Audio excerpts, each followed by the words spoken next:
بسم اللہ الرحمن الرحیم۔ حضور اکرم صلی اللہ علیہ وسلم شب معراج میں بیت المقدس کی طرف جاتے ہوئے مصر کے قریب ایک مقام سے گزرے تو انہیں نہایت ہی اعلیٰ اور زبردست خوشبو آنے لگی۔ آپ صلی اللہ علیہ وآلہ وسلم نے حضرت جبریل علیہ السلام سے پوچھا کہ یہ خوشبو کیسی ہے؟ جواب ملا کہ فرعون کی بیٹی کی باندی مشاطہ اور اس کی اولاد کی قبر سے آ رہی ہے۔ پھر حضرت جبریل علیہ السلام نے اس کا قصہ بیان کیا کہ مشاطہ فرعون کی بیٹی کی خادمہ تھی اور وہ خفیہ طور پر اسلام لا چکی تھی۔ ایک دن فرعون کی لڑکی کو کنگھی کرتے ہوئے اس کے ہاتھ سے اتفاقاً کنگھی گر پڑی۔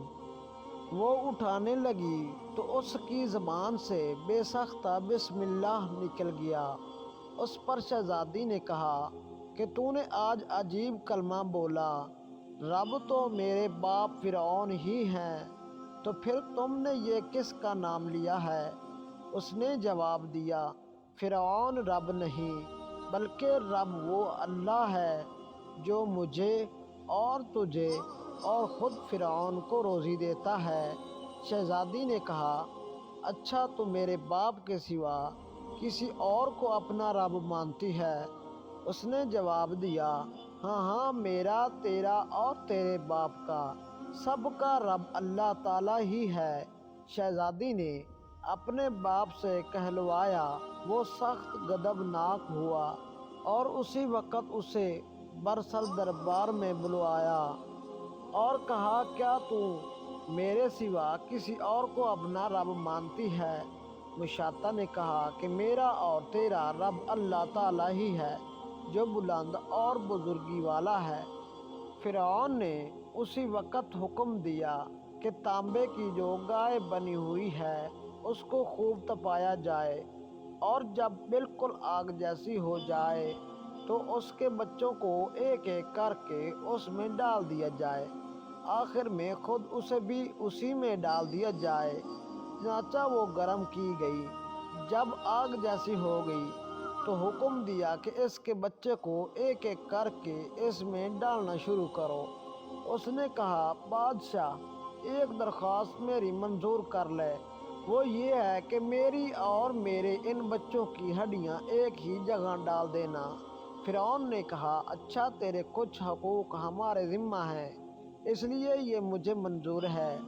اس کے دونوں بچوں کو اس کی آنکھوں کے سامنے اس میں ڈال دیے گئے اور وہ فوراً جل کر راکھ ہو گئے۔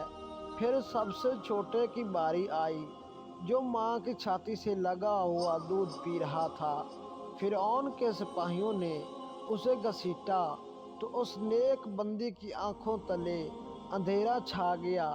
اللہ تعالیٰ نے اس بچے کو اسی وقت زبان دے دی اور اس نے بآواز بلند کہا، اماں جان، افسوس نہ کر، اماں جان، ذرا بھی بے بس و پیش نہ کرو، حق پر جان دینا ہی سب سے بڑی نیکی ہے۔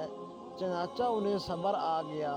اس بچے کو بھی آگ میں ڈال دیا گیا اور آخر میں ان کی ماں کو بھی اسی آگ میں جلا کر شہید کر دیا، اور یہ خوشبو کی مہکیں اس کے جنتی محل سے آ رہی ہیں۔